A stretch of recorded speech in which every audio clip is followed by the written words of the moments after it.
Buenos días, damas y caballeros. Damos inicio al segundo panel del 12º Seminario Internacional de Seguridad Social y el Mundo del Trabajo.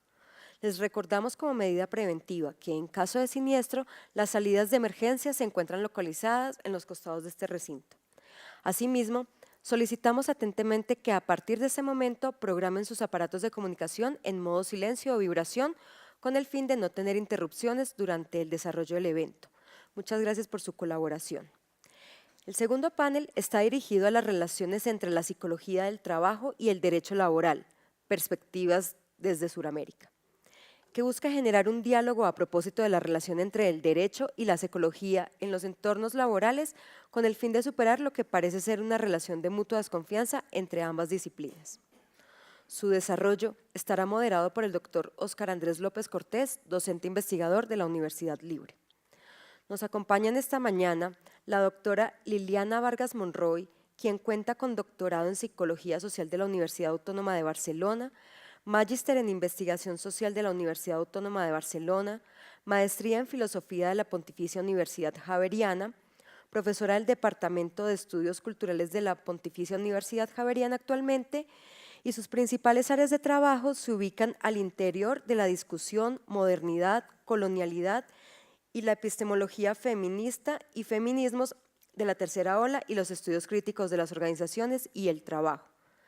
Asimismo, la doctora Carena Caselles, abogada de la Universidad Santo Tomás, especializada en Derecho Constitucional y en Derecho Administrativo de la Universidad del Rosario, magíster en Derecho con énfasis en Derecho del Trabajo de la Universidad Externado, especialización en Derecho Constitucional Iberoamericano del Instituto de los Altos Estudios Judiciales, curso de especialización de expertos latinoamericanos en relaciones laborales de la UCLM y de la Universidad de Bolonia. Doctoranda en Derecho de la Universidad Complutense de Madrid, actualmente magistrada auxiliar de la Sala de Casación Laboral de la Corte Suprema de Justicia.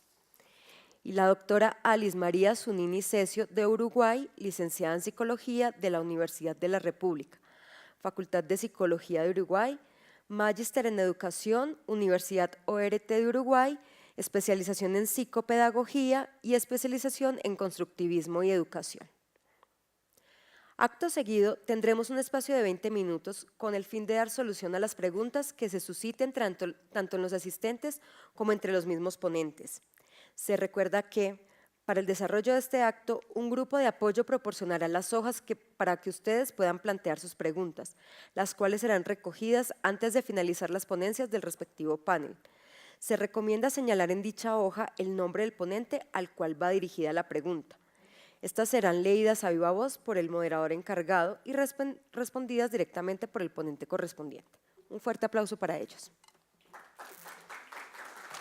Muy buenos días para todos y para todas. Quiero en primer lugar agradecer a Carena, a Alice y a Liliana por haber tenido la deferencia de venir acá a compartir con nosotros estas reflexiones, además por la paciencia que me tuvieron con toda la preparación del panel y la ausencia de preparación a ratos del mismo, pero bueno, vamos a tratar de dialogar acerca de las relaciones entre el derecho laboral y la psicología del trabajo, que desde la experiencia que tengo son relaciones controvertidas, digamos, hay relaciones tensas entre dos disciplinas que intervienen permanentemente en el mundo del trabajo, pero que muchas veces no dialogan entre sí y sobre todo, y esto creo que es un llamado de atención para nosotros los que trabajamos en las áreas de derecho y particularmente en las áreas jurídicas dentro de las organizaciones, muchas veces tenemos una relación de desconfianza hacia la psicología porque tenemos una imagen muy plana de la misma, ¿no? Pensamos que únicamente sirve para aquello que inicialmente parece haber sido pensada la psicología del trabajo, ¿no? Domesticar la voluntad del trabajador y acercarla o alinearla con los intereses del empresario.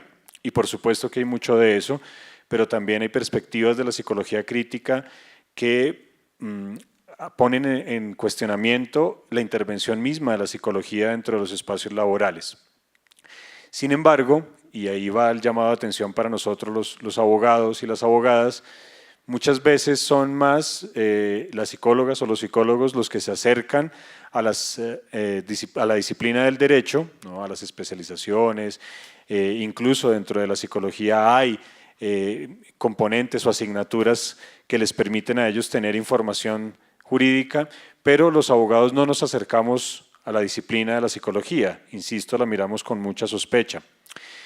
Este panel se pensó a propósito de eso, en primer lugar, ¿no? Acercar esas dos disciplinas, tratar de dialogar o tratar de poner por primera vez en este seminario un diálogo más fluido, con todas las interrupciones que este puede tener entre el derecho laboral y la psicología. Por eso este panel, como ustedes ven, está conformado pues en últimas por 2 personas que venimos del área del derecho y por 2 personas que vienen de la psicología, pero que tenemos todos 4 en común, o todas 4 en común, la idea o la permanente reflexión y el permanente cuestionamiento sobre las áreas del trabajo, sobre el mundo del trabajo y sobre todo, y acá viene digamos como el segundo elemento importante a mencionar antes de empezar la conversación con ellas, que tenemos preguntas acerca de las condiciones contemporáneas de trabajo. Creo que lo que nos reúne a las 4, más que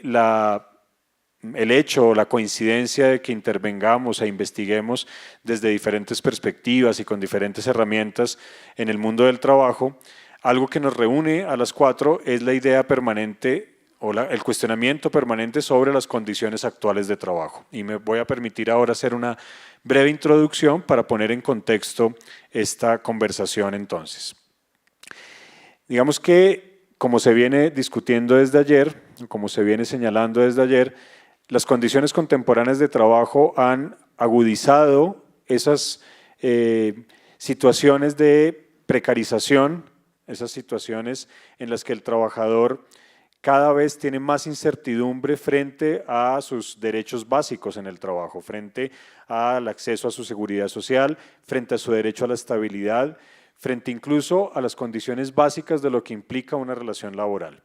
Lo que advertimos, y creo que con esto por supuesto no sorprendo a nadie, es que cada vez más pareciera que regresamos a las condiciones del siglo XIX en las que se contrata a destajo, en las que muchas veces ni siquiera se hace contrato de trabajo, no hay una claridad sobre la relación laboral y el trabajador tiene que aceptar por la necesidad y las condiciones económicas actuales que atraviesa no solamente nuestros países en el sur global, sino el mundo entero, tiene que aceptar unas condiciones precarias, inhumanas, crueles, violentas incluso, aceptando además toda clase de vejámenes y de violaciones en el trabajo.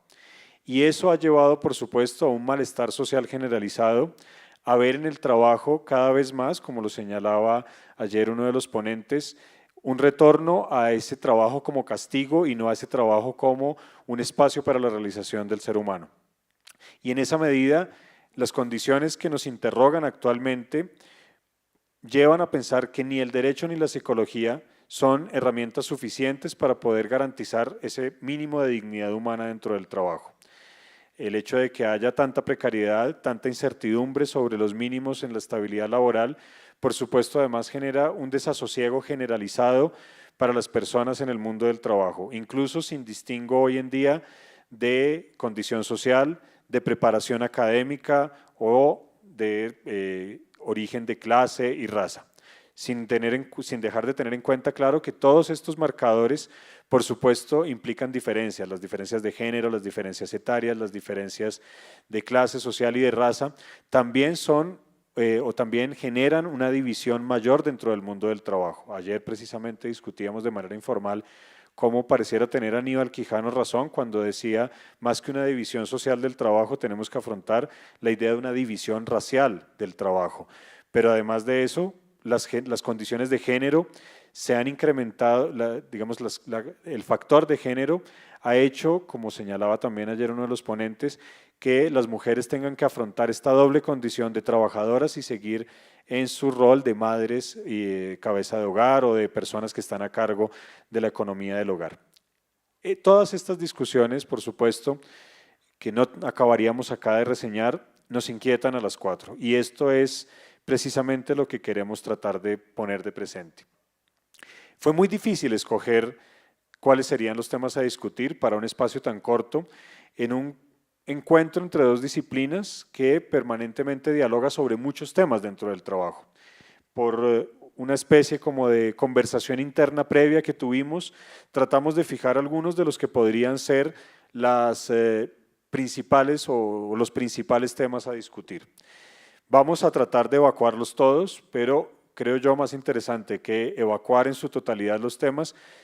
Me resulta más importante tratar de discutir con suficiente profundidad los que alcancemos a discutir y por supuesto dar un espacio para que al final o por lo menos unos 20 minutos antes de terminar ustedes también puedan dirigirnos sus preguntas, puedan hacernos sus comentarios, de manera que esto sea efectivamente un diálogo pues no solamente entre nosotros, sino también con ustedes.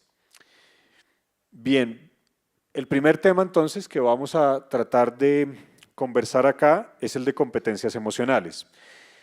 Muchos autores, entre esos María Inés Landa y Marengo de Argentina, han señalado cómo hoy en día al trabajador se le exigen no solamente un saber hacer, eso que llamarían estos autores un cerebro y un cuerpo muscular, un cuerpo lleno de músculos tonificados, sino además competencias emocionales. ¿No? Esas competencias que le permiten al trabajador ser empático, comunicarse, ser innovador, ser emprendedor, dentro de, por supuesto, una paradoja, porque las condiciones de trabajo no dan ni para ser empático, ni para ser trabajador, ni para tener una sonrisa permanente ante el trabajo. Pero claro, el trabajador que no sonríe, entonces tiene problemas de comportamiento. Es una permanente paradoja a la que nos afronta el mundo del trabajo hoy en día. Y además el trabajador tiene que ser emprendedor e innovador con prácticamente ningún recurso, porque las organizaciones han desplazado a él la responsabilidad por poner mucho más de lo que la organización le da y obtener muchos más resultados de los esperados. Comprometerse al 150%, salir de su zona de confort, se vuelven lugares comunes dentro de una retórica que muchas veces no dice nada, pero que compromete al trabajador incluso en aquellas cosas o en aquellas tareas que no puede realizar porque la organización no le da ni el espacio, ni las herramientas, ni el tiempo para hacerlas. Estas competencias emocionales se han vuelto, por supuesto, un mecanismo de coercibilidad, de coerción para el trabajador y es muy común encontrar, como lo vemos en el siguiente corto que vamos a presentar. Hola, soy Sandra Burgos y esto es 30K Coaching. Hay 10 competencias emocionales que caracterizan a los equipos sobresalientes. ¿Sabes cuáles son?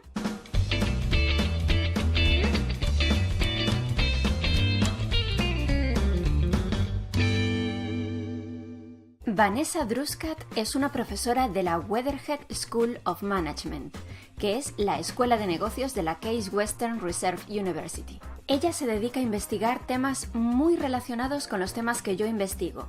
A grandes rasgos, investiga la relación entre la inteligencia emocional y el liderazgo, e incluso incorpora la variable género a sus investigaciones. A partir de uno de sus estudios, Vanessa Druskat ha obtenido una relación de 10 competencias emocionales que tienen en común los equipos sobresalientes. Te las voy a contar.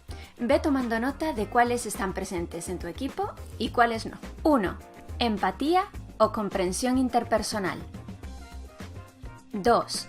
Cooperación y unificación de los esfuerzos. 3.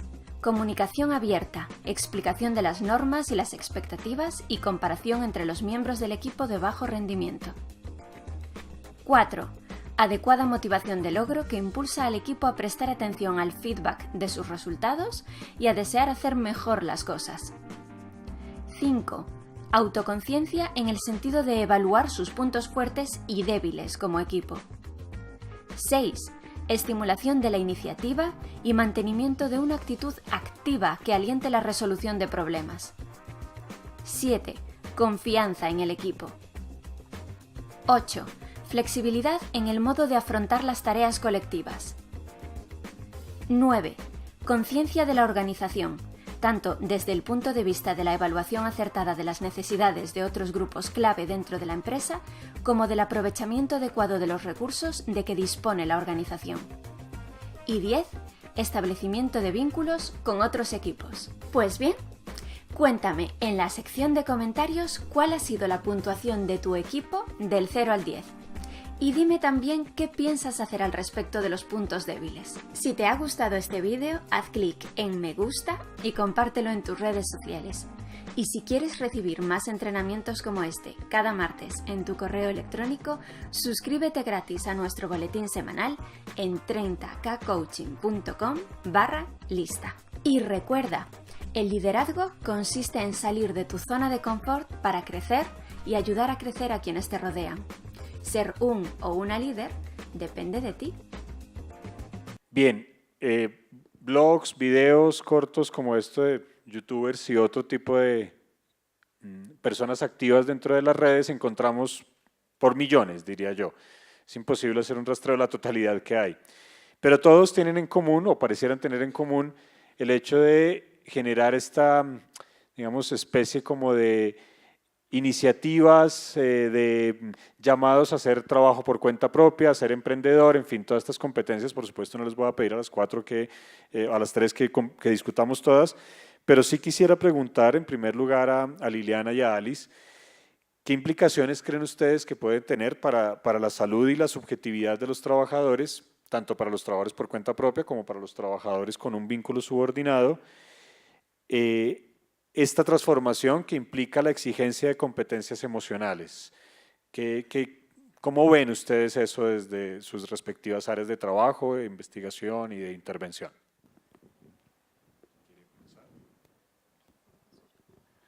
Bueno, Oscar, primero que todo, gracias por la invitación a conversar estos temas que son interesantes, un poco duros. Yo voy a salirme un poquito del libreto por una razón. Oyéndote hablar, me parecía que el panorama era muy complicado. O sea, es un panorama sombrío. Y yo creo que de alguna manera lo que vamos a hablar y de lo que vamos a hablar nosotras va a ensombrecer más el panorama. Entonces, me preocupaba un poco dejar hasta el final de la sesión la posibilidad de pensar en alternativas a esto, porque es que si no quedamos como en una cosa que es como estamos frente a un panorama social y laboral tremendamente duro, pero yo creo que además de poder mirarlo y de poder diagnosticarlo, es importante pensar qué podemos hacer. Entonces, la propuesta es, al final, si podemos tener un poquito de espacio, no está en el libreto, pensar alternativas, pensar qué podemos hacer tanto desde el derecho como desde la psicología, para no quedarnos con una sensación como de ahogo que a mí me da a veces cuando hablamos de estos temas que son duros. Estamos en condiciones duras actualmente en el espacio del trabajo. Entonces, haciendo esa aclaración, ahora sí voy a entrar un poco a conversar de lo que venimos a hablar. Entonces, yo creo que lo primero que habría que decir es sí, que evidentemente estamos hablando de condiciones de trabajo dentro de un, digamos, marcador particular, es que es condiciones de trabajo dentro del neoliberalismo. Un neoliberalismo que es cada vez más duro, cada vez más competitivo, que parece no ser posible de tener, ¿no? Es un poco la narrativa que se nos da. Tenemos que montarnos, digamos, a la lógica neoliberal, a la lógica de competencia neoliberal. Es un discurso que aparece muy fuertemente en nuestros contextos, particularmente en Colombia. Es un discurso que ha aparecido muy fuertemente en las últimas campañas políticas, por ejemplo. El país tiene que ser competitivo, el país tiene que generar condiciones de trabajo que sean de competencia. Eso de alguna manera oblitera y digamos que cierra un elemento que yo creo que es importante tener en cuenta, que tú mencionabas en la introducción, y es el elemento un poco de la colonialidad del trabajo. Ese elemento de la colonialidad del trabajo nos lleva directamente a pensar en un hecho y en una condición particular, y es el hecho y la condición de la división internacional del trabajo. Yo diría que más que división racial es una división internacional del trabajo, donde ciertas áreas del mundo, que voy a llamar periferias del sistema mundo, dentro de las cuales está Colombia y está América Latina, son en este momento, y no lo visualizamos suficientemente, la fuerza laboral del mundo. Es decir, la fuerza laboral y el trabajo más fuerte se está haciendo en estos espacios. Esto es algo que no visualizamos usualmente. Si uno se fija, la cultura colombiana es una cultura, estoy hablando en concreto de Colombia, es una cultura fuertemente montada sobre el trabajo. Tenemos claro que tenemos que trabajar para salir adelante, que es una narrativa muy común en nuestros contextos. Cuando uno viene para acá, yo no madrugo mucho, tú lo sabes, pero hoy me tocó madrugar y en otros momentos me toca hacerlo. Los Transmilenios están llenos de gente que va a las oficinas a trabajar, ¿no? Llenos de gente que va a trabajar. El trabajo, digamos, es un elemento central en nuestros contextos. Cada vez más precario, cada vez más precarizado, cada vez con menos seguridad. El trabajo formal. Ahora, tenemos que pensar también que el trabajo formal es solo un porcentaje muy pequeño del trabajo en contextos latinoamericanos. Estamos dejando por fuera el trabajo informal, que es la gran mayoría del trabajo que desarrolla la gente.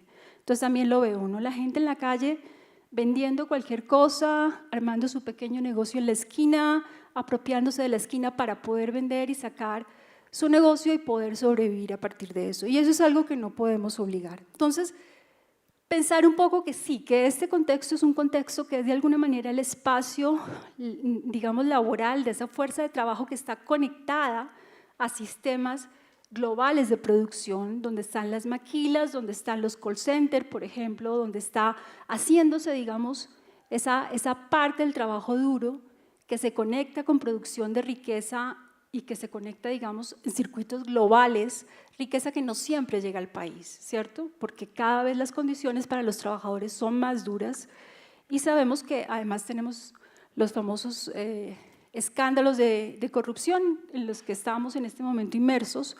¿Quién se está quedando con el dinero de esas grandes inversiones que se hacen en un momento dado en ciertos sectores de la economía? Esa es una buena pregunta. Entonces, digamos, haciendo esa salvedad, yo diría que esto que acabamos de ver es parte de lo que uno podría pensar como una tendencia que es muy reciente, relativamente reciente dentro de las condiciones de trabajo y que tiene que ver mucho con el trabajo inmaterial, que empieza, digamos, a jalonar la economía muy fuertemente. Entonces, un trabajo donde las emociones son muy importantes, donde lo que se vende es inmaterial, ¿no? Y en ese sentido, entonces, hay que formar a la gente desde ese lugar. Hay que generar sujetos que se formen, que formen sus emociones, que formen su subjetividad de una manera particular. Ahí hay que decirlo, y aquí empezamos a darnos palo, la psicología y en general las ciencias sí han ocupado un lugar fundamental. Es decir, la psicología en términos generales, y ahí viene un poco la crítica desde la psicología crítica a lo que ha hecho la psicología en los contextos laborales, en términos generales se ha aliado con la patronal, digamos, producir trabajadores dóciles, a producir trabajadores que trabajen dentro de ciertas condiciones sin preguntarse por esas condiciones, ¿no? Entonces, estas modas, coaching, formación de trabajadores, etcétera, etcétera, hay un elemento que nunca cuestionan y es lo primero que a mí me surge cuando veo el video, que además es un video internacional, hay que decirlo también, ¿no? Es decir, traemos estos saberes así acríticamente. Lo primero que habría que pensar es, bueno, ¿cuáles son las condiciones objetivas del trabajo que hay para estos trabajadores a los que se les está pidiendo que se formen emocionalmente, ¿no? Entonces, es algo que nunca se cuestiona. La psicología, al menos la psicología tradicional, forma, produce trabajadores de una determinada manera, se ocupa, digamos, de esos elementos, pero muy pocas veces, yo diría que casi que nunca, se pregunta por las condiciones objetivas del trabajo. ¿Cuáles son las condiciones que ese trabajador al que le estamos pidiendo que tenga características de autonomía, de trabajo en equipo, de liderazgo, tiene? Como si una cosa no tuviera que ver con la otra. Es decir, además de tener condiciones precarias, tenemos que ser trabajadores autónomos, líderes, buenos en los equipos, salir de nuestras zonas de confort, etcétera, etcétera. Entonces, digamos que lo primero que me trae a mí eso, es digamos, un cierre frente a las condiciones objetivas del trabajo, las condiciones reales del trabajo en las que está la gente.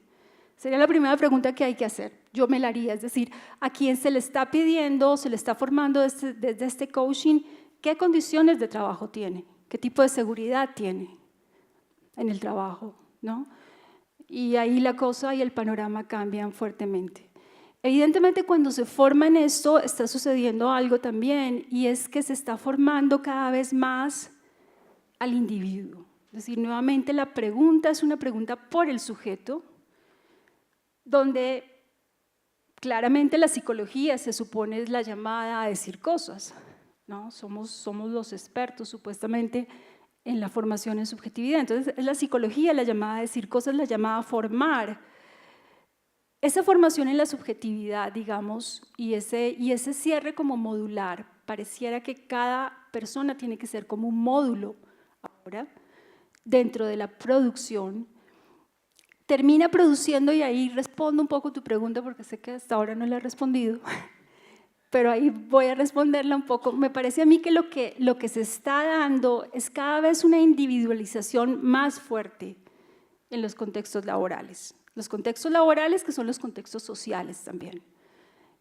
Cada uno se forma, debe formarse, debe hacerse cargo de sí mismo como ser su propia empresa, ¿no? Es como el mensaje. Usted tiene que ser su propia empresa, además porque la empresa que lo está contratando no lo va a contratar por mucho tiempo. Usted tiene que ser capaz de formarse y de ofrecer una serie de cosas en un mercado laboral. Entonces, al hacer eso, lo que sucede, lo que creo que está sucediendo es algo que es tremendamente coherente y útil dentro del orden neoliberal, y es generar sujetos cada vez más aislados, cada vez mayor individualismo, creo que es lo que está pasando.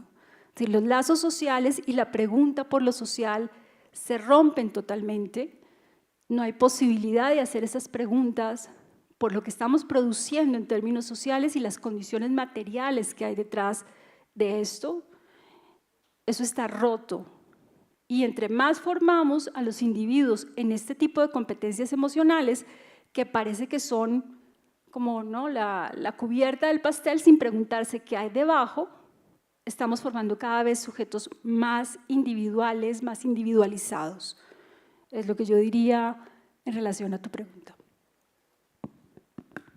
Muchas gracias, Liliana. Tocaste dos puntos que quisiera, además, retomarlos contigo, Alice, ya que estás también, además de psicóloga, en una facultad de educación y una facultad de enfermería que permanentemente está formando precisamente personas para la educación y para la intervención en la salud.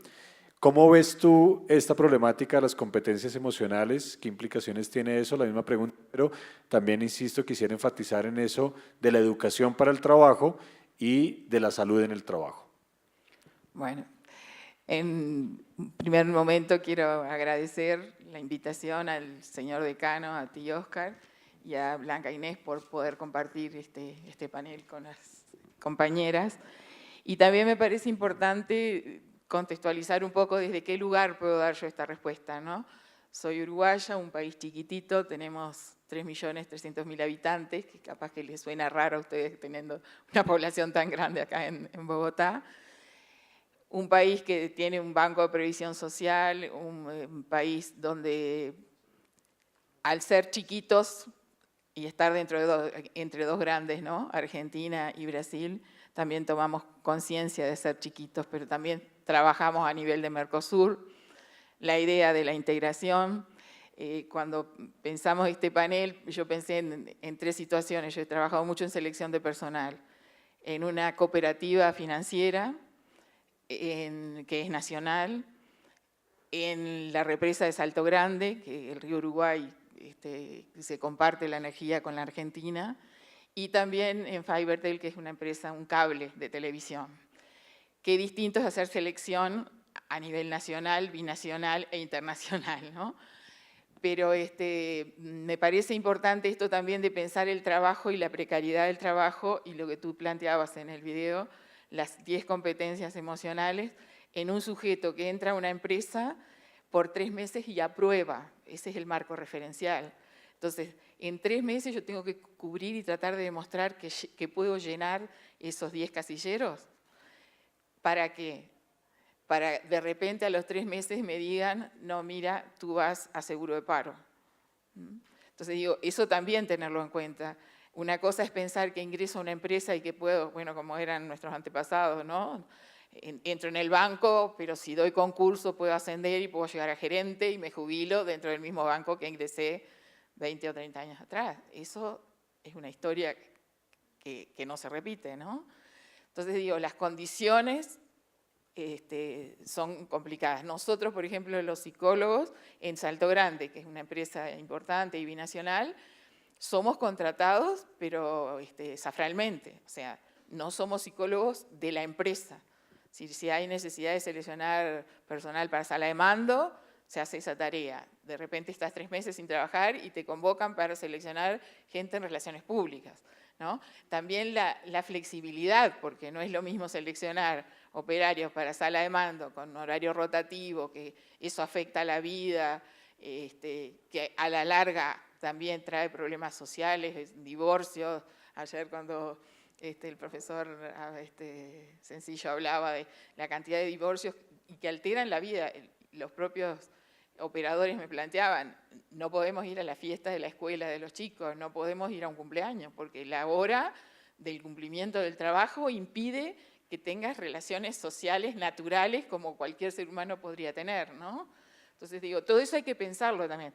Y gente muy bien remunerada, ¿qué pasa en lo local? Cuando vienen extranjeros, ¿no? Con esto de la represa, italianos, alemanes, rusos, el problema del idioma, no puedo entender lo que el otro me quiere enseñar, pero en lo manual tengo que ver, esto de observar y el efecto imitación. Bueno, cómo se limpia la turbina, cómo debo hacer tales y cuales tareas, que no es solo lo intelectual, lo académico y lo de alto nivel, ¿no? Tengo un ingeniero jefe, pero el que hace el trabajo es el operario, ¿no? Digo, eso también. Lo que tú planteabas, cómo se agrupa la gente, cómo podemos hacer un trabajo colaborativo donde yo, uruguaya, tengo que trabajar con ustedes 2 argentinos. Qué bien nos podemos llevar o qué rivalidad puede haber. El tema del machismo también. En sala de mando son solo hombres, ¿no? En relaciones públicas la mayoría mujeres. El poder también, las jefaturas generalmente son de varones, ¿no?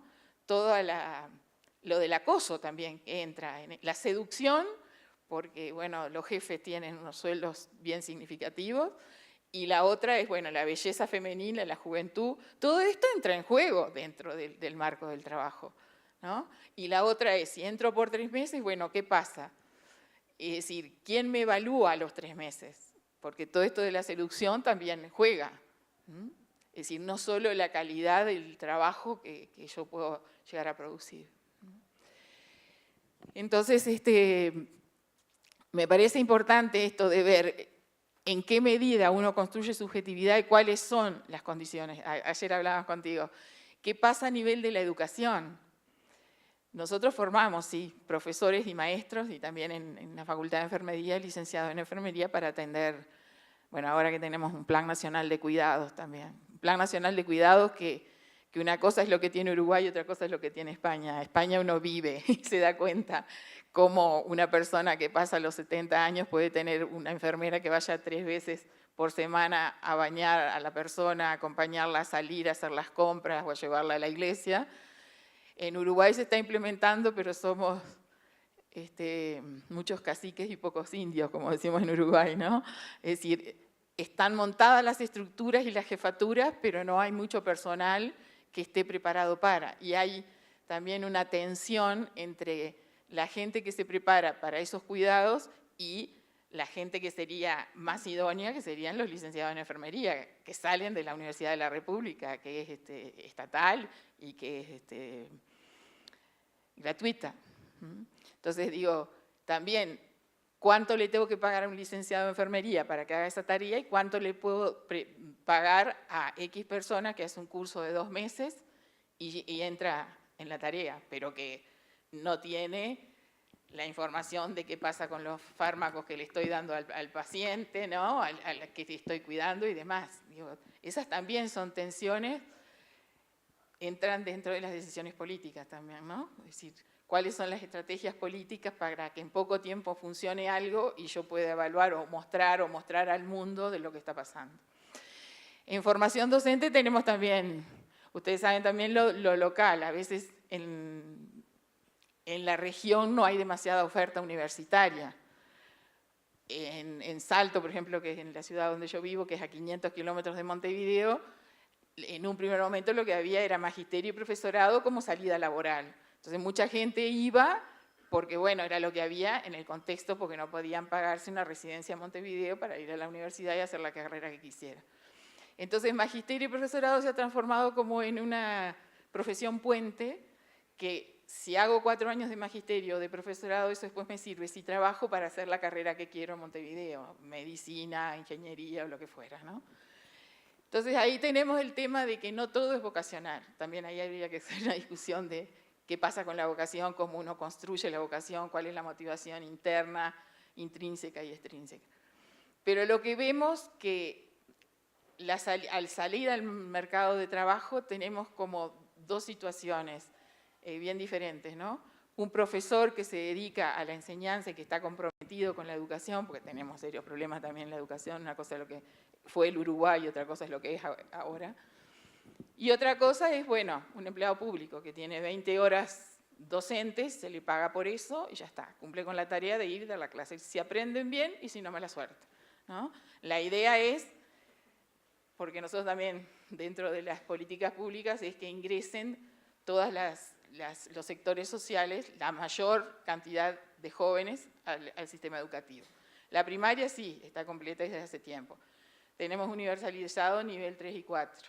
Tenemos problemas en secundaria y más problemas en la universidad. De 10 estudiantes que entran a la universidad pública, 4 de ellos es la primera vez en la familia que alguien entra a un nivel terciario. El tema no es el acceso, el tema es qué pasa con la retención, la palabra no es muy adecuada, de ese estudiante y si ese estudiante realmente va a finalizar o puede finalizar la carrera de Derecho, Medicina, Ingeniería o lo que bueno, se le haya ocurrido optar, ¿no? Entonces estamos en un momento muy particular y tenemos deserción en secundaria. Lo que pasa es que el sistema también de previsión hace que, por el tema de la asignación familiar que se le paga a la pareja de padres o a la madre, ese chico tiene que ir a secundaria. Y secundaria le tiene que dar una constancia de asistencia a ese chico para que le paguen la asignación familiar o la asignación por hijo, como dicen en Argentina, ¿no? Entonces, es toda una red compleja. Pero, bueno, tenemos también muchos planes sociales. El tema es que tenemos también generaciones que el abuelo nunca trabajó, vivió de planes sociales. El padre nunca trabajó, vivió de planes sociales. ¿Cómo podemos pretender que ese chico tenga internalizada la idea de responsabilidad, trabajo, esfuerzo? No es fácil. Entonces aparece en la categoría de ni estudia ni trabaja. Entonces esa es una realidad también. Cuando tú planteabas lo de qué pasa con la formación y qué pasa con el compromiso emocional. Y bueno, eso hay que trabajarlo también. Es decir, realmente la opción que hicieron, la formación, ¿eso le da satisfacción? ¿Eso le genera bienestar? ¿Pueden ellos realmente sentirse de que van a poder desarrollar sus competencias? La otra, el trabajo en equipo. Tú planteabas lo de que cada vez es más individual el compromiso, pero en la tarea, cuando asumen o a trabajar en una sala hospitalaria o en una empresa, la idea es que colaboren. También en la educación, queremos que, y la propuesta vygotsquiana, ¿no? Trabajar en zona de desarrollo próximo, el trabajo colaborativo, pero cuando van a un concurso, el que tiene 100 puntos entra, el que tiene 80 no. Digo, la vida en este neoliberalismo hace que los concursos sean un producto individual. El que tiene más puntaje entra y los demás quedan fuera. Pero en la formación pretendemos que la cosa sea colaborativa y todo divino y todo horizontal. Entonces esas son las tensiones que son difíciles de resolver. Bueno, no sé si más o menos quedó el panorama del Uruguay. Vamos entrando, no hay ningún problema. Gracias, Alice. Y quisiera preguntar ahora, Carena, ¿qué pasa con el derecho frente a estas competencias emocionales? Porque estudiamos y enseñamos un derecho que, aunque no nos guste, sigue siendo anacrónico. El derecho laboral que lamentablemente tenemos que enseñar, aunque evidentemente tratamos de hacer el giro hacia una perspectiva más internacional y todo lo demás, pero sigue, digamos, el derecho muy atado a la idea de la exigencia al trabajador de competencias, no necesariamente emocionales, sino de las competencias tradicionales del saber hacer, etcétera. ¿Cómo está respondiendo el derecho más allá de los intentos de regulación, por ejemplo, en materia de riesgo psicosocial y estas cosas que más bien parecieran asegurar la ganancia tanto del empresario y la, digamos, también de la aseguradora, pero no la verdadera salud emocional dentro de del trabajador, dentro de un ámbito laboral que le está pidiendo esas exigencias, pero que no le está brindando mecanismos de protección frente a lo que implica esa exigencia. ¿Cómo ves tú eso desde el derecho? Hola a todos, buenos días. Bueno, yo no soy psicóloga, voy a hablarles desde mi perspectiva jurídica y siempre empiezo con lo mismo, que a mí me agrada que la gente se interese por los temas del trabajo, porque si hay algo que yo tengo absoluto convencimiento es que todas las personas, sean abogadas o no sean abogadas, tienen un completo saber sobre el mundo del trabajo, porque pues el mundo del trabajo es del que nosotros derivamos ser ciudadanos. Entonces, creo que todos sabemos más del trabajo de lo que creemos que sabemos, pero tenemos que reflexionar sobre el tema del trabajo. Y frente al punto principal, y lo digo desde la disciplina del derecho laboral, la gran diferencia o digamos la gran ruptura que hace el derecho laboral con la relación de servidumbre, que era la que existía antes de que existiera el derecho laboral, es fundamentalmente que el trabajo y la persona se diferencian. Es decir, la relación laboral parte del hecho de que quien está inmersa en la relación laboral no es la persona, sino que ella se compromete a realizar una labor, un trabajo que va a redundar en unos beneficios para la empresa o para el empleador, y ese empleador lo que va a tomar es el fruto de ese trabajo, que es lo que nosotros en derecho laboral llamamos la relación de ajenidad. Eso es lo que nos diferencia. Entonces, cuando tú me planteas a mí, ¿qué sucede con las competencias emocionales? Estamos yendo un paso adelante o un paso atrás. Es decir, le estamos exigiendo al trabajador algo distinto de lo que exige la relación laboral, ¿cierto? De que yo vaya y me digan, haga una camisa, produzca un documento, realice una actividad. Es distinto, fíjense, cuando a mí me están reclamando una competencia emocional, están llegando a un punto interno, a un punto fundamental. Y entonces yo no creo, Oscar, que hoy en día el derecho laboral sea anacrónico. Por el contrario, creo que hoy en día el derecho laboral rescata en la medida de lo posible unas limitaciones que tienen los ordenamientos jurídicos. ¿Y por qué lo digo? Porque hoy estamos hablando de los derechos inespecíficos del trabajador o los derechos fundamentales de la persona del trabajador. Esos a los cuales no declinamos por ingresar en una fábrica, ¿sí? O por ingresar en una empresa o por prestar determinado servicio. El hecho de que nosotros como personas tengamos esos derechos a los cuales no podemos declinar por el hecho de firmar un documento, por el hecho de firmar un contrato de trabajo, hace que todos los contratos de trabajo o todas las relaciones laborales que se gesten tengan inmersa, ¿qué? Las cláusulas constitucionales. Esas no nos las quitan, esas están ahí, la dignidad, la intimidad, la salud, todas, digamos, esa parte fundamental, esa no nos la quitan. Entonces, cuando estamos hablando de eso y cuando pensamos que como trabajadores tenemos derechos fundamentales, pues vamos a hacer otro tipo de debates y otro tipo de debates jurídicos.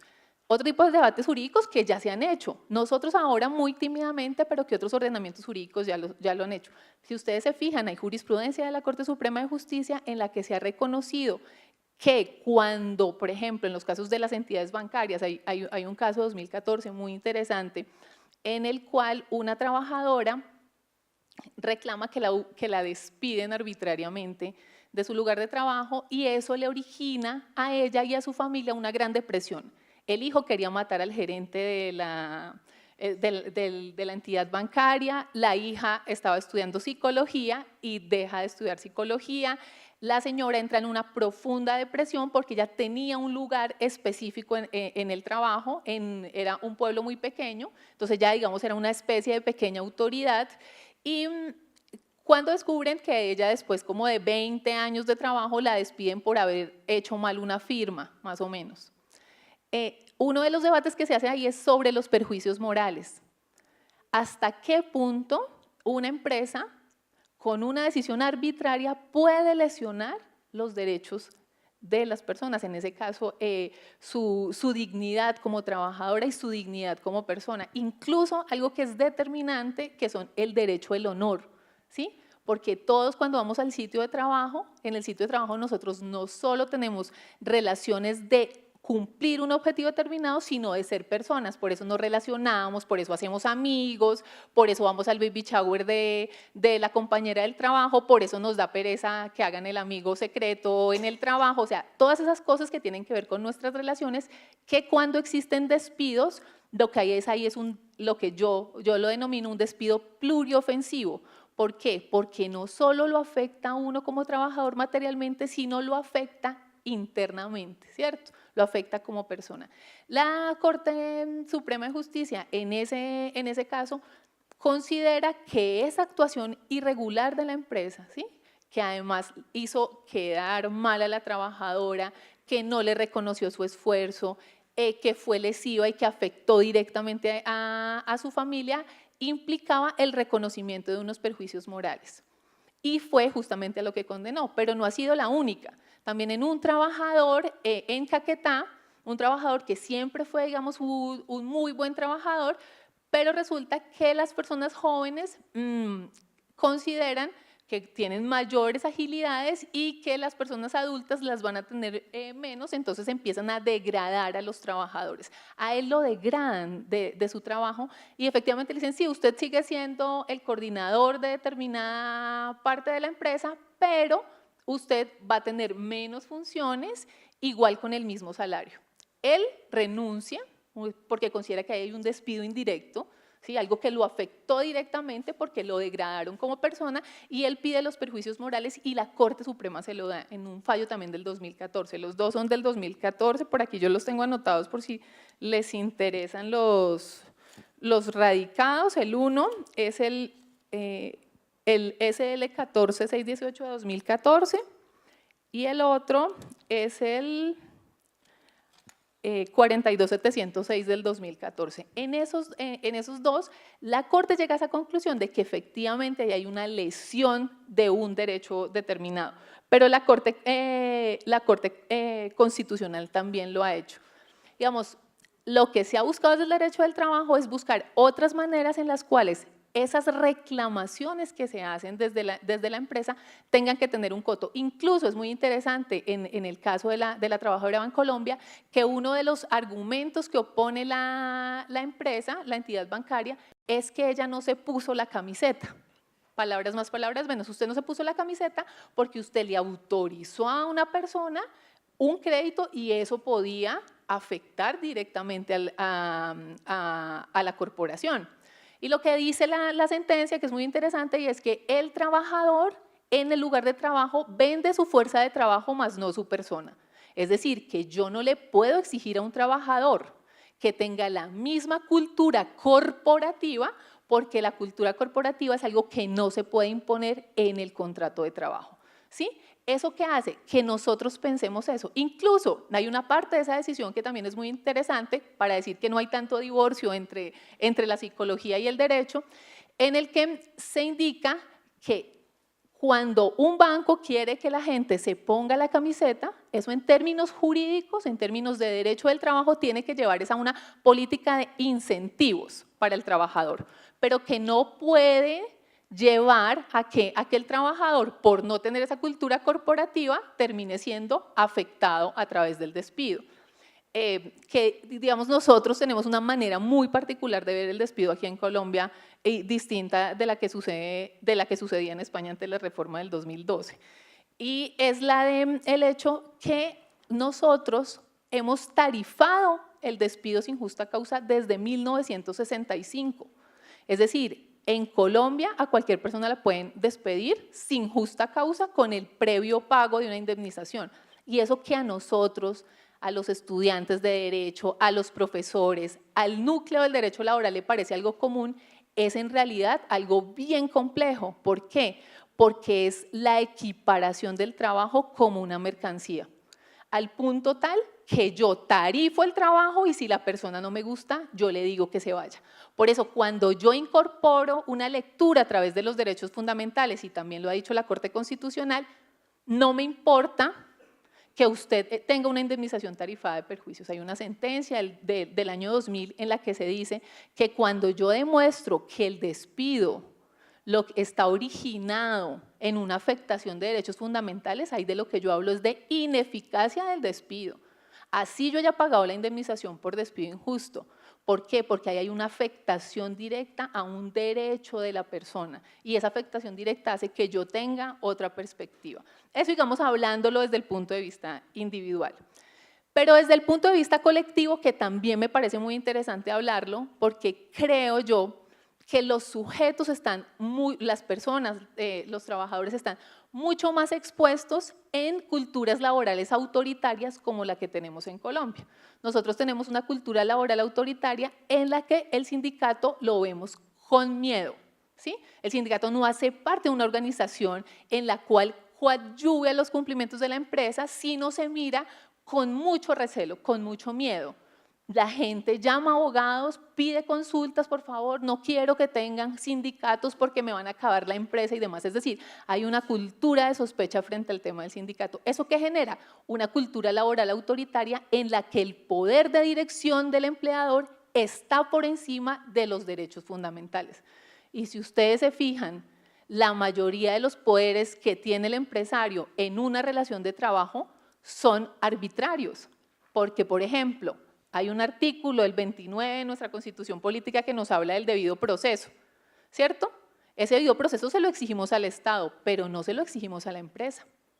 ¿Por qué? Porque tenemos una cultura laboral autoritaria, cuando el debido proceso se lo deberíamos exigir a todos los estamentos. Y lo mismo sucede en distintas composiciones del derecho laboral. Fíjense, cuando tenemos una cultura laboral autoritaria y además de eso tenemos una imposibilidad de construir un sujeto colectivo, los trabajadores no van a encontrar un respaldo. ¿Por qué? Porque van a ser mucho más sensibles a las arbitrariedades del empleador. Por eso, digamos, en situaciones sanas de relaciones laborales, deriva demasiado, y era, digamos, lo que hablaba con Alice ahora, que digamos en Uruguay ellos tienen un sistema fortalecido de relaciones colectivas que hace que el sujeto no sea tan susceptible. ¿Por qué? Porque, por ejemplo, hoy hay convenciones colectivas de trabajo en las que se dice que los trabajadores tercerizados tienen que después volverse parte de la planta de personal. Algo que es imposible en términos legales se vuelve real a partir de la creación y del fortalecimiento de un sujeto colectivo. Es decir, el sujeto colectivo termina siendo determinante. Pero digamos que ahora que avancemos con el tema de la tecnología, vamos a ver cómo termina siendo difícil. Eso como para hablar, porque el tema pues para de todo.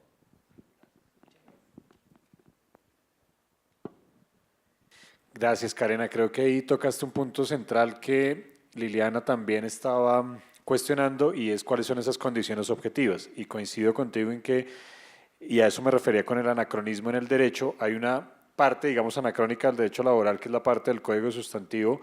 Lamentablemente seguimos muchas veces muy aferrados, pero agradezco mucho que tú nos des una perspectiva para salir precisamente de ese anacronismo y reclamar esas condiciones objetivas en el trabajo, que son las que de alguna manera no están suficientemente bien equilibradas frente a esas competencias emocionales. Tienes razón, el tema da para discutir mucho más, pero quisiera que pasáramos a algo que está directamente relacionado, y creo que me dejaste perfectamente en punta para esa discusión, y voy a empezar por eso contigo nuevamente, y es trabajo y nuevas tecnologías. Evidentemente, y basta, como decía Liliana, con subirse a un Transmilenio para ver las condiciones de trabajo en las que actualmente estamos laborando, porque además de ir atestados de gente, yo no sé cómo hacemos, pero allí también estamos sacando el celular, contestando correos electrónicos de la organización, pero además tratando de planificar el día para poder más o menos organizar las agendas. Es como que no paramos de trabajar y seguramente llegamos a casa y el trabajo continúa. Se ha borrado la idea de la jornada de trabajo como un espacio público en el que yo efectivamente tengo obligaciones, y la jornada de trabajo ha invadido mi espacio privado, o la organización invade mi espacio privado a través del uso de las nuevas tecnologías. Quisiera que discutiéramos entonces esto, porque aparte de la ley 1221 del 2008, pareciera no haber nada más que regule el trabajo, y pareciera que esta, como el aeropuerto El Dorado, ya se quedó chiquita, porque evidentemente no podemos hablar solamente de las condiciones en el teletrabajo, sino como por ejemplo Ursula Hughes plantea, de un trabajo deslocalizado en general. ¿Qué perspectivas podríamos tener frente a esto de trabajo y nuevas tecnologías? Y quería plantearte, en Francia, por ejemplo, como debes saber bien, se ha hablado del derecho a la desconexión del trabajador, ¿no? Ese derecho fundamental del trabajador de decirle al empresario, no te voy a contestar un correo o no te voy a intervenir en el chat del WhatsApp del grupo de la organización después de determinada hora. ¿Necesitamos algo así en Colombia, un derecho a la desconexión? ¿Sería esto suficiente? ¿Qué piensas tú? Bueno, sí, mi punto de vista es el que nosotros no necesitamos una norma, ni siquiera la necesitaba Francia. Porque si ustedes se fijan, el artículo 24 de la Declaración Universal de los Derechos Humanos, el artículo 7º del Pacto Internacional de Derechos Económicos, Sociales y Culturales, el artículo 2º de la Carta Social Europea, nos habla del derecho al descanso y a una jornada máxima de trabajo. Es decir, que tenemos una gran cantidad de normativas que nos hablan de jornada de trabajo, fundamentalmente porque la jornada de trabajo fue la primera emancipación de los trabajadores. Si ustedes se fijan, las primeras leyes por allá inglesas de 1800 nos hablaban de que las mujeres ya podían trabajar 18 horas y los niños podían trabajar 14 horas. Es decir, la primera forma que existió del derecho laboral, una de las primeras manifestaciones que existió en el derecho laboral, existió para limitar la jornada de trabajo. Y entonces, cuando se expiden después de la constitucionalización, que sirvieron para la constitucionalización del derecho laboral, porque si hay un sujeto más protegido que cualquier otro en las constituciones del mundo, es el trabajador como sujeto político. Si ustedes se fijan, la Constitución mexicana de 1917, la de Weimar también de 1919, incluso una antes que existió en Alemania que no alcanzó a tener vigor y que hablaba de dignidad y de dignidad de los trabajadores. Es decir, que existen desde hace mucho tiempo muchas disposiciones en las que dice que nosotros tenemos una limitación de la jornada de trabajo. Incluso es paradójico ver la ley de desconexión francesa, porque esa ley de desconexión no le dice que usted no puede o no responderle a su empleador, pero primero que eso tiene que llegar a conciliar con él. Es decir, está yendo un paso para atrás porque le está diciendo al trabajador que ya tiene su jornada de trabajo ganada, que vaya con el empleador a disponer sobre el tiempo libre que tiene. Entonces, digamos que desde mi punto de vista jurídico no existe necesidad de hacerlo, necesidad de reivindicarlo. Incluso la Corte Suprema de Justicia tiene dos pronunciamientos interesantes, muy antiguos, que digamos que pocas veces los utilizamos, y es lo que sucedía cuando los trabajadores estaban 100% disponibles para el empleador, que fíjense qué es lo que nos sucede a nosotros con el celular o lo que nos sucede con los correos electrónicos. Finalmente, eso ya está resuelto. El decreto 1072 del 78 lo resuelve para empleados públicos, y el Código Sustantivo del Trabajo puede derivarse a una interpretación del artículo 5 del Código Sustantivo. Si ustedes se fijan en eso, ¿de qué es de lo que se trata? De que la persona fuera de la jornada de trabajo está 100% disponible para el empleador, al punto de que contesta correos, reclama y de todo. Para mí, desde mi punto de vista laboral, eso es evidentemente una posibilidad de reclamación de horas extras. ¿Por qué? Porque en esas dos decisiones, una de 11 de mayo del 68 y otra de 12 de marzo del 70, la Corte Suprema de Justicia habló de que cuando el trabajador demuestre, que en el 70 era difícil, pero hoy no lo es, demuestre que está constantemente disponible para el empleador, ¿sí? Que está prestando un servicio fuera de eso y que lo llegue a demostrar, es objeto de merecimiento, digamos, de reconocimiento más que de merecimiento de horas extras. Entonces, fíjense, yo creo que sí existen disposiciones desde ponerlo desde el punto de vista de la normativa internacional, pero desde el punto de vista normativo interno, incluso desde el alcance de la jurisprudencia sobre eso. Pero aquí el problema no es un problema normativo, sino un problema ideológico, ¿sí? Y un problema en el que la tecnología termina siendo parte de la cultura laboral autoritaria, porque si hay algo autoritario es la tecnología. Yo le llamo feudalismo tecnológico. Es tan autoritaria que lo que elimina incluso son los mandos medios. ¿Por qué? Porque usted ya no le va a decir al señor, el de la fábrica, cuando usted llegaba tarde, ay, por favor, es que se me enfermó mi niño. No, porque ahora usted se gestiona con una tecnología a la cual no le interesa si se le dañó la impresora, si llegó tarde, si se le pinchó, si pararon el Transmilenio, si le pusieron ruedas, si hubo una marcha por la 26. Eso no le interesa a la tecnología. Es más, el otro señor puede que la escuche o puede que no la escuche, pero la tecnología no la va a escuchar. Es absolutamente plano. No existe posibilidad de poder conciliar con ella.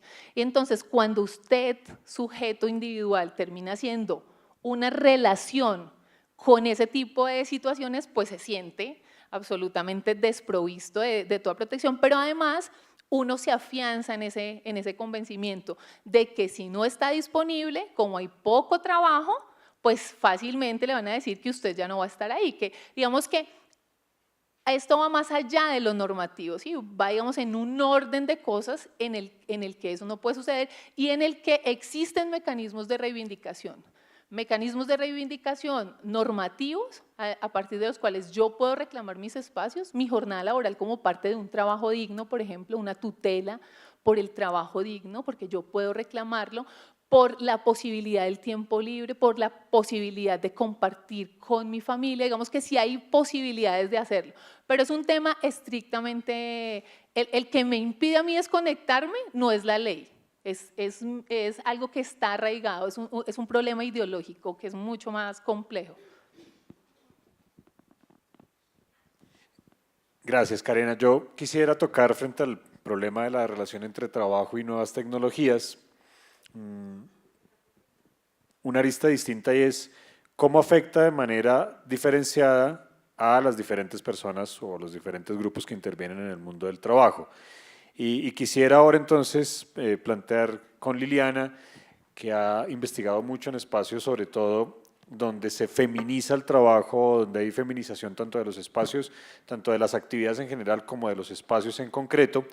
¿Qué implicaciones tiene esto, particularmente, por ejemplo, hoy para las mujeres? Sobre todo porque, como vemos, por ejemplo, en la justificación de la ley sobre teletrabajo, uno de los supuestos beneficios que tiene el teletrabajo es que va a llevar la posibilidad de laborar a aquellas personas que tradicionalmente han estado marginadas del mundo del trabajo, como personas en situación de discapacidad, personas que viven alejadas de los centros urbanos o industriales, pero también mujeres que están al cuidado de los hijos, asumiendo además una perspectiva también muy machista de la ley, como que es normal que las mujeres estén allá al cuidado de los hijos, entonces hay que llevarles el trabajo a casa para que además sean productivas siendo madres al cuidado del hogar. ¿Qué implicaciones tiene eso para esa relación vida-trabajo de las mujeres? ¿Cómo ves tú esa situación? Bueno, yo otra vez te voy a contestar sin contestando, o sea, contestando otra cosa.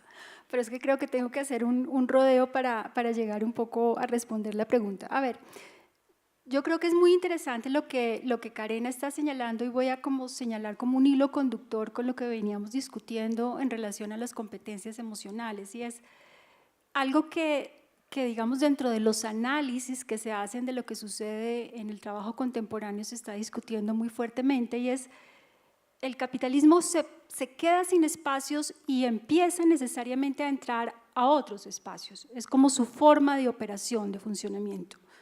Parte de lo que se discute en relación a eso, que a mí me parece particularmente interesante, es el hecho de que lo que parece colonizarse hoy en día cada vez más fuertemente es el espacio de lo personal, un poco lo que Karina ha señalado. Es decir, esa división o esa diferencia entre el espacio de trabajo y el espacio de lo personal empieza a borrarse en las condiciones contemporáneas de trabajo, dentro de este capitalismo que podemos llamar cognitivo, dentro de este orden neoliberal. Ese espacio es el espacio que empieza a colonizarse, o sea, cada vez lo personal es un espacio más de trabajo, ¿no? Entonces yo me debo trabajar mis competencias emocionales, eso es parte de lo que soy yo como persona. Estoy de acuerdo en eso, no soy yo trabajador.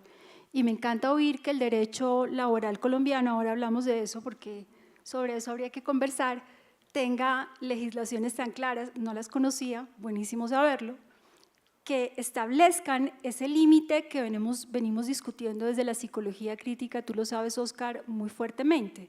Es decir, los psicólogos, ¿qué hacemos formando a la gente para que entregue su subjetividad y forme su subjetividad y la entregue al espacio de trabajo, que es lo que hemos venido haciendo, criticando eso muy fuertemente?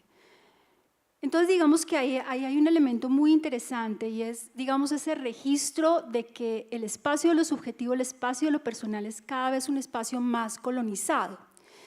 Entonces, voy un poco al elemento que tú señalas, pero creo que también voy a hacer un desvío ahí. El problema de la feminización del trabajo.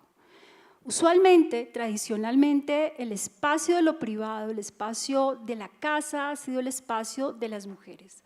El espacio público, digamos esa división que también es muy discutida dentro del marxismo, es el espacio público, el espacio de trabajo ha sido el espacio masculino. Cuando se habla de feminización del trabajo, y ahí quisiera hacer una puntualización importante, no estamos hablando de mujeres solamente, porque pareciera que tenemos que hablar, cuando hablamos de feminismo tenemos que hablar de mujeres, y cuando hablamos de feminización tenemos que hablar de mujeres, y yo creo que no es así, estamos hablando de otra cosa que es mucho más compleja. Cuando hablamos de feminización, de lo que estamos hablando es que esas cualidades que tradicionalmente han sido adscritas a lo femenino empiezan a exigirse dentro de las formas contemporáneas del trabajo. Entonces, ¿cuáles son esas cualidades de lo femenino? Lo emocional, por ejemplo, el cuidado, ¿no? Todo lo que tiene que ver con lo simbólico. Y eso se le pide tanto a hombres como a mujeres. Evidentemente la fuerza laboral en este momento es muy claramente femenina, en tanto, digamos, el capitalismo tiende hacia allá, hacia la producción simbólica, hacia la producción emocional, y probablemente las mujeres han sido subjetivadas desde el dar eso más fuertemente. Pero es algo que se empieza a pedir también a los hombres, ¿no? Entonces, la feminización no tiene que ver con que sean solo las mujeres las que están ahí, es que, digamos, esas cualidades de lo femenino empiezan a ser colonizadas, diría yo, dentro de la producción laboral. Entonces, ahí yo señalaría algo a lo que se refiere Carena también, y es, entonces, ese espacio de la vida y el espacio de trabajo empiezan a borrar la línea divisoria. Entonces, lo que sucede en buena medida, tú lo señalas, y sí, es claro, en el Transmilenio todos van conectados. Digo van porque yo no me conecto, tú sabes, no me conecto, ¿no? Establezco muy claramente límites ahí. Pero uno ve a la gente trabajando ahí todo el tiempo, todo el tiempo. El límite del espacio de la vida, que sería el momento en que yo me desplazo de mi casa al trabajo, se ha roto totalmente. Pero no solo eso, ahora entonces, además, lo que se nos vende muy fuertemente como una gran ventaja es que se puede trabajar desde su casa. Usted puede trabajar desde su casa. Y si es mujer, mejor, porque entonces puede cuidar a los niños y puede hacerse cargo de la casa y además de eso trabajar. ¿Qué está sucediendo ahí? Bueno, se está borrando ese límite entre el espacio de lo privado y el espacio del trabajo, totalmente.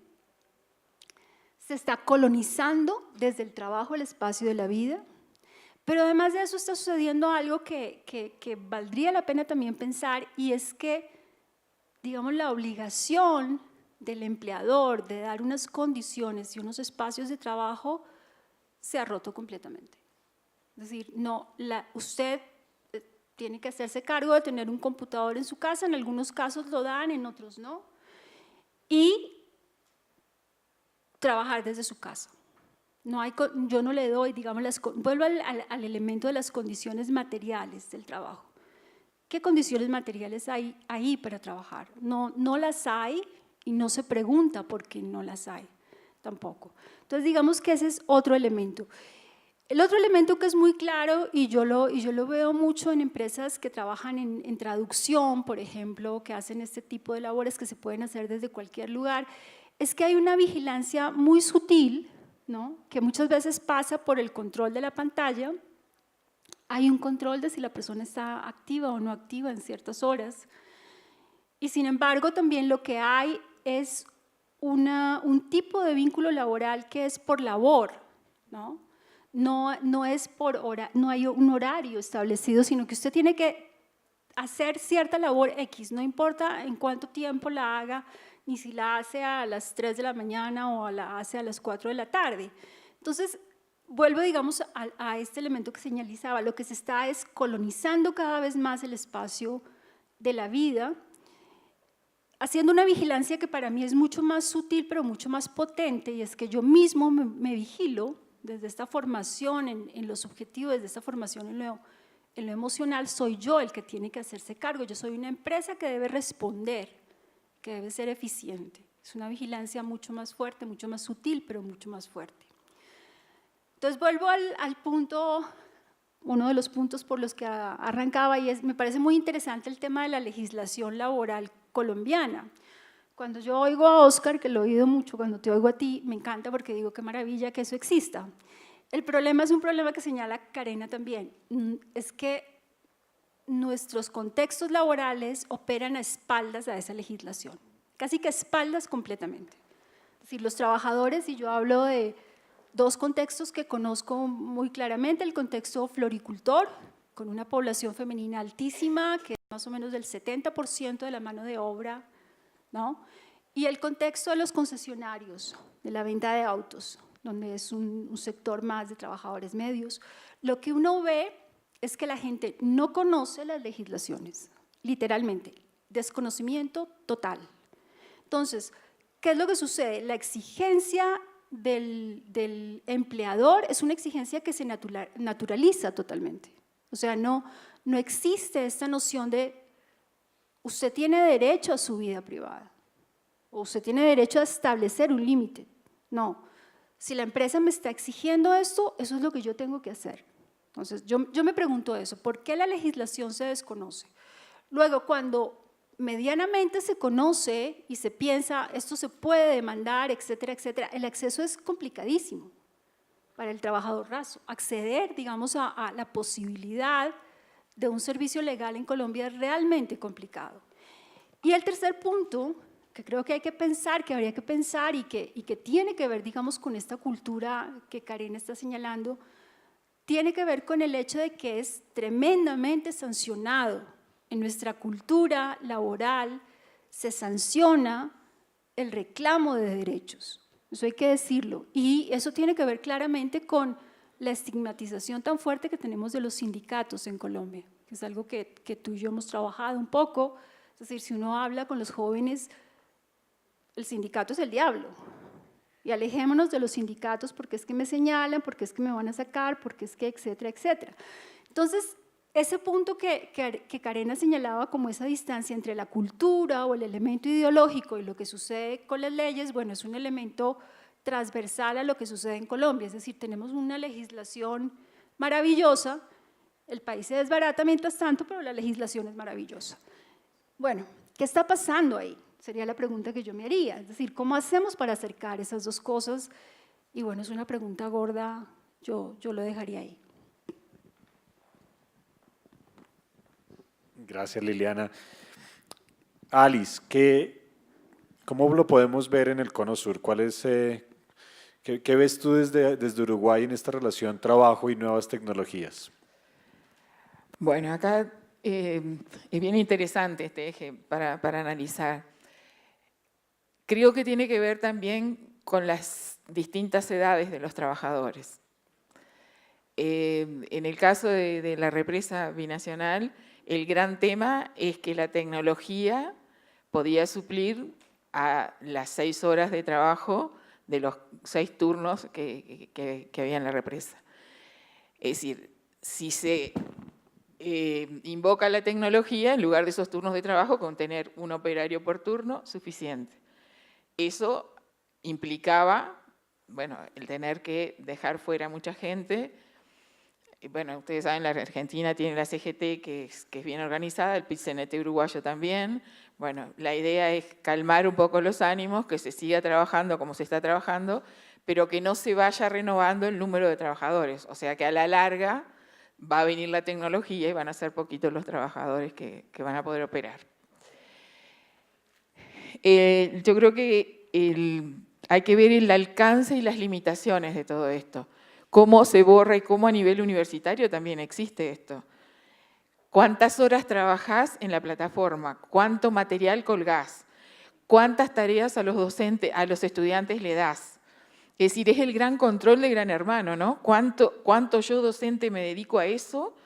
¿Cuánto a corregir lo que está?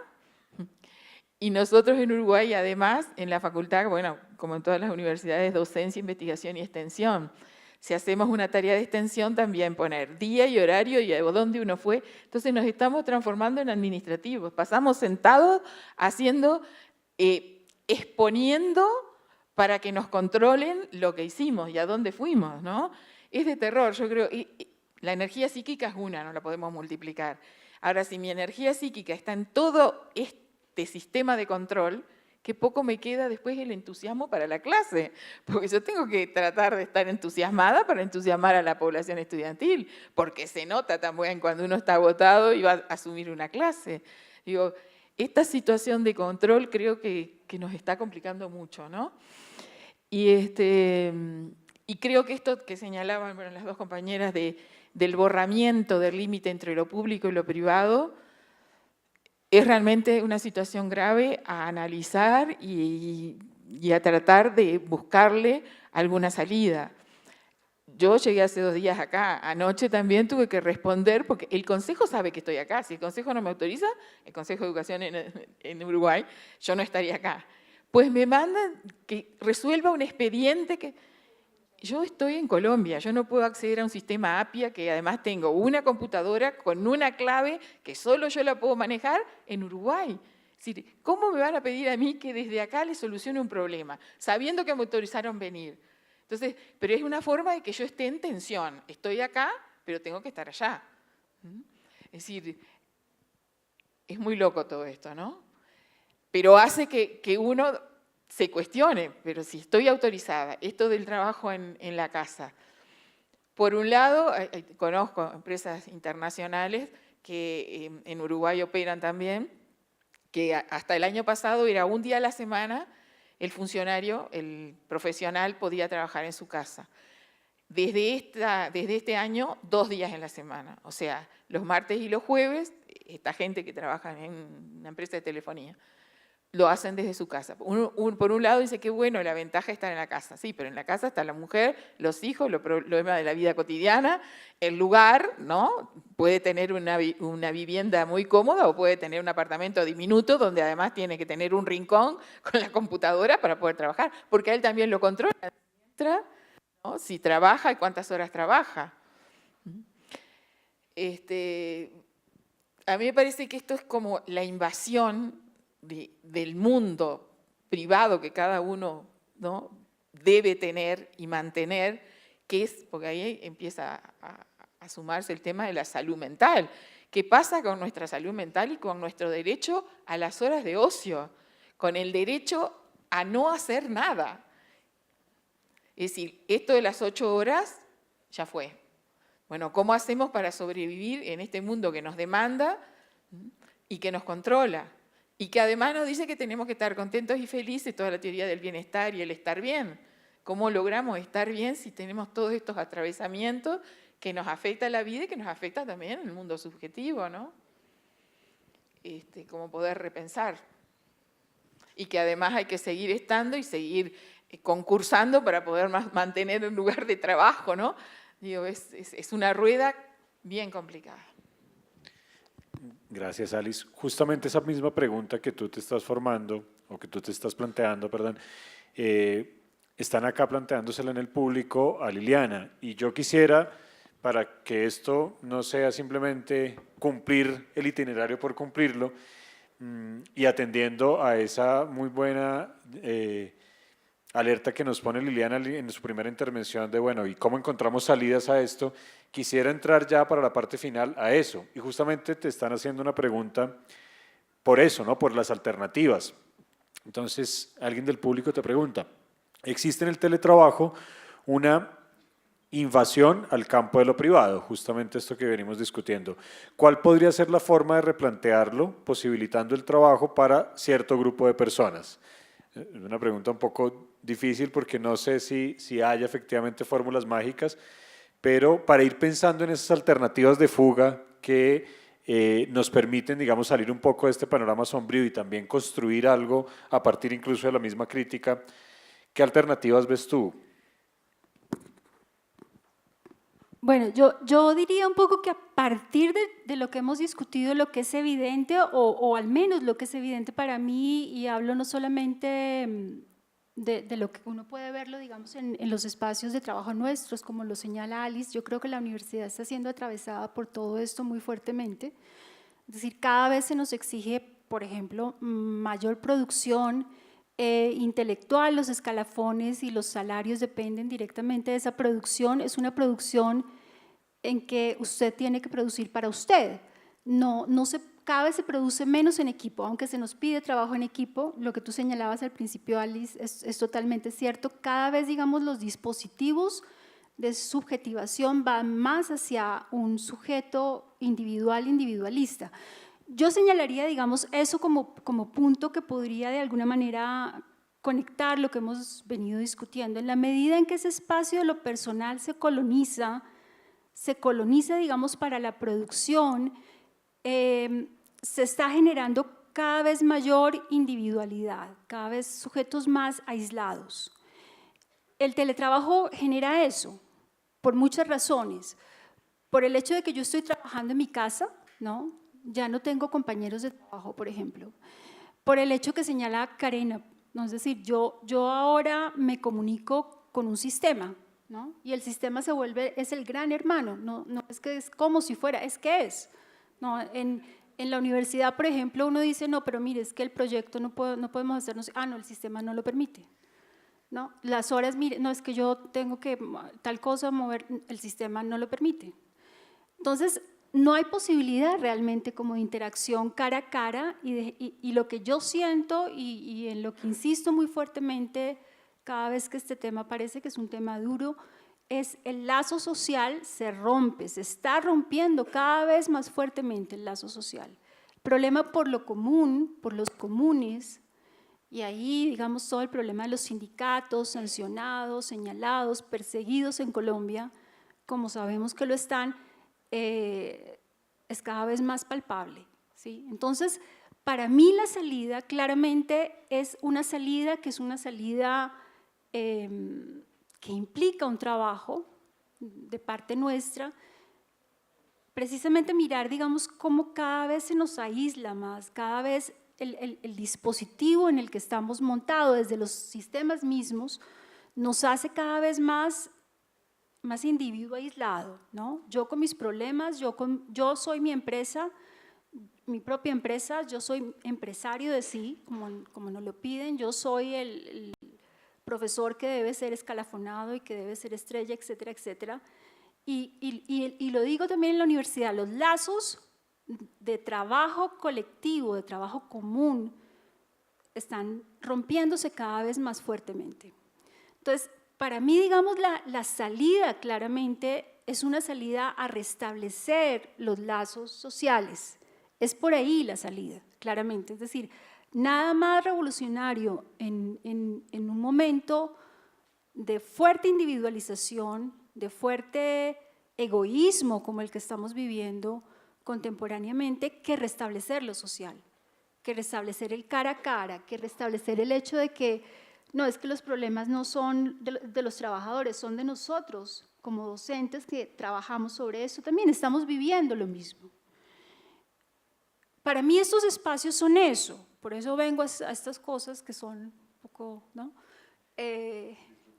Sí, porque creo que lo que sucede en estos espacios finalmente es que podemos hablar de algo que nos está pasando a todos de manera diferente y verlo ahí, es decir, ver cómo esto tiene que ver con un orden social que de alguna manera nos está atravesando y que tenemos primero que pensar en nuestra subjetividad, es decir, salir del problema de la supervivencia, aunque sea complicado hacerlo, porque tenemos que sobrevivir, evidentemente.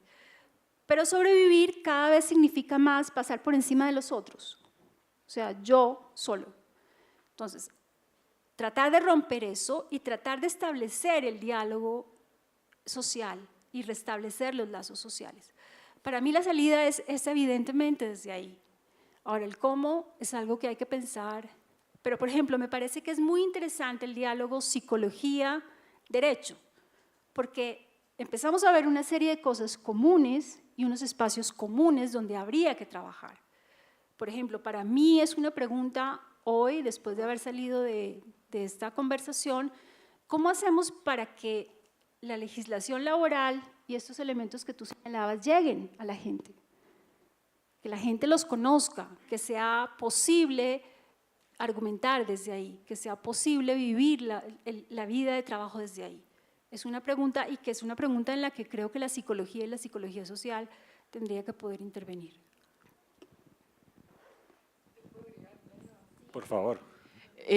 No, planteando un poco esta línea de lo deshumanizado, ¿no?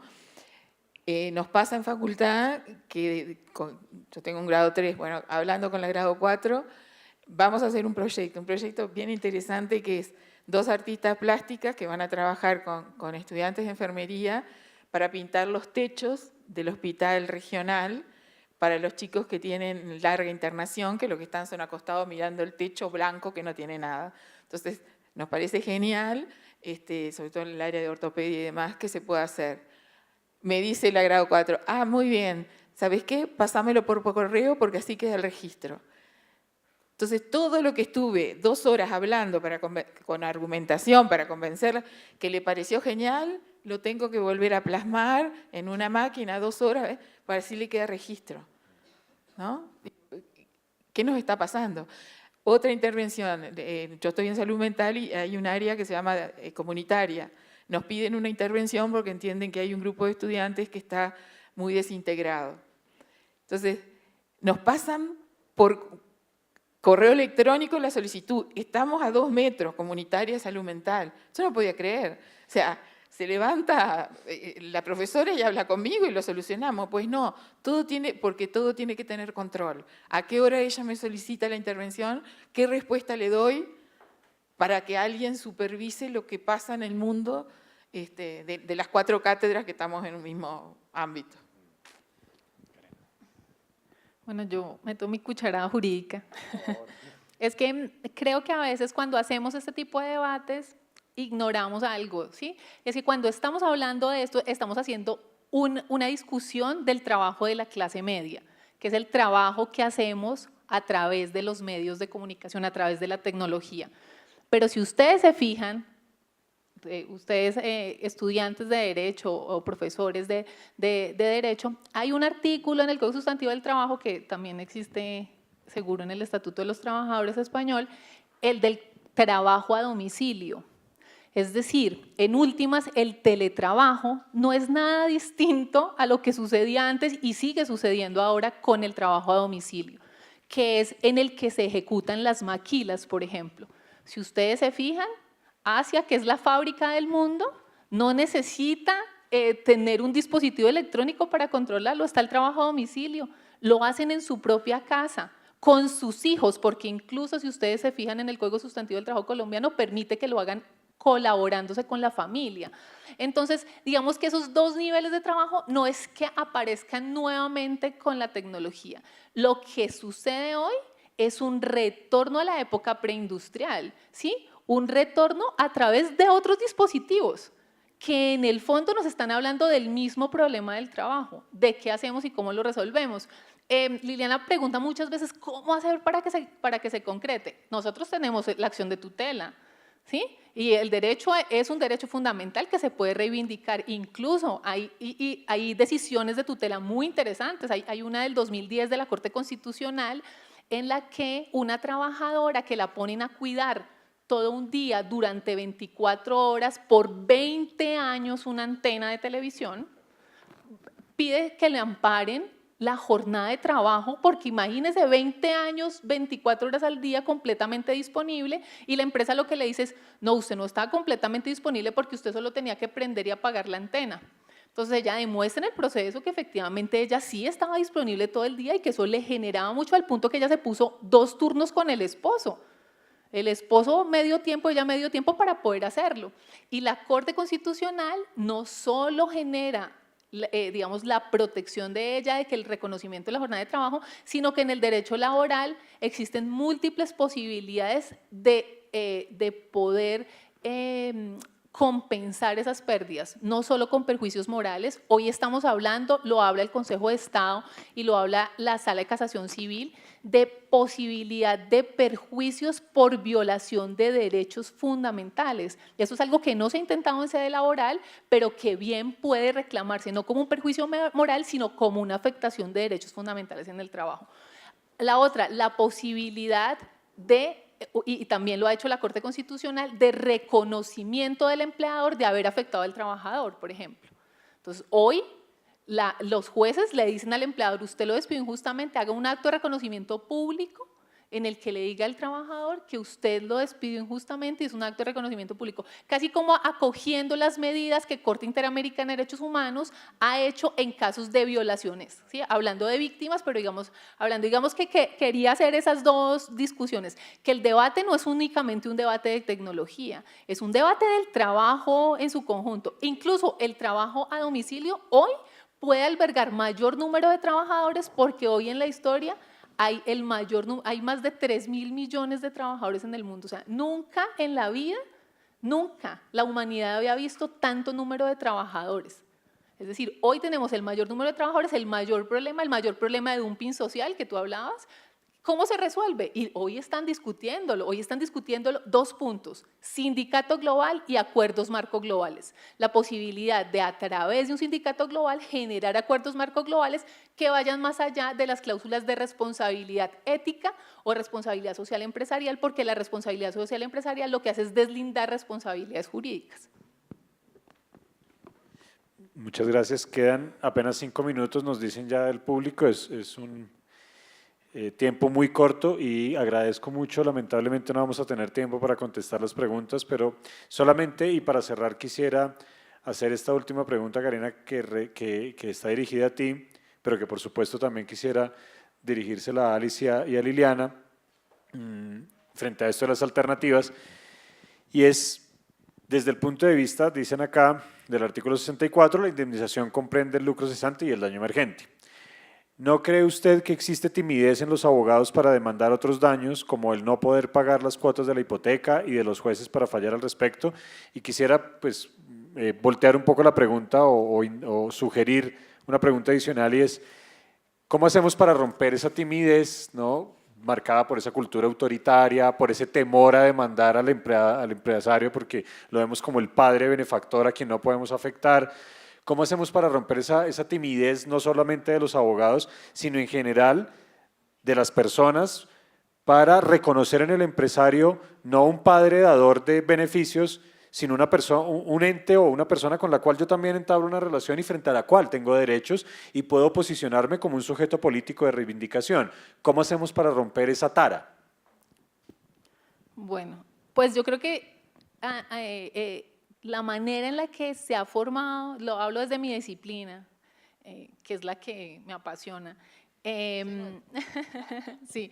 ¿Qué sucede? Que la formación jurídica y la formación jurídica laboralista hace que nosotros no reconozcamos el derecho laboral con el valor que tiene en la sociedad.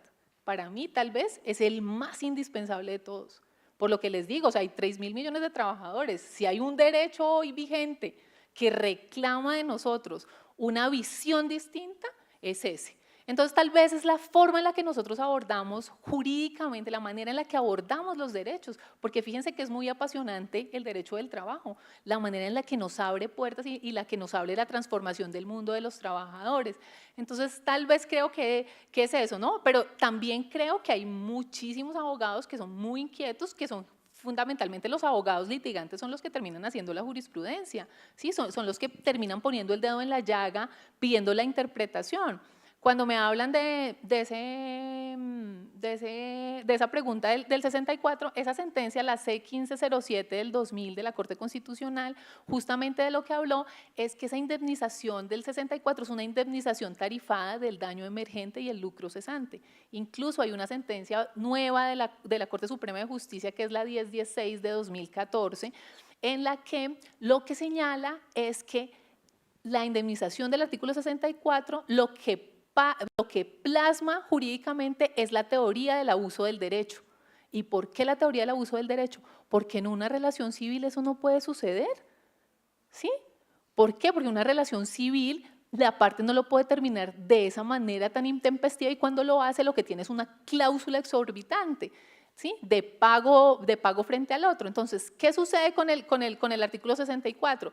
Que si bien ese artículo 64 tiene una indemnización tarifada de daño emergente y lucro cesante, nada obsta para que el trabajador demuestre que en realidad ha sufrido un mayor valor a través del daño emergente y el lucro cesante. Es un problema probatorio que debe intentarse, pero que no se puede sesgar. O sea, no es que nosotros no tengamos la posibilidad de hacerlo, tenemos la norma. Tal vez a nosotros nos hace falta muchísima imaginación jurídica, siempre digo yo, porque el derecho está ahí y lo que nos llama siempre es a que intentemos abrirle otras puertas.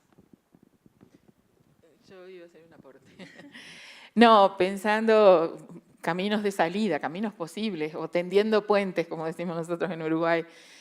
La universidad, la Facultad de Derecho, siempre tuvo un consultorio jurídico.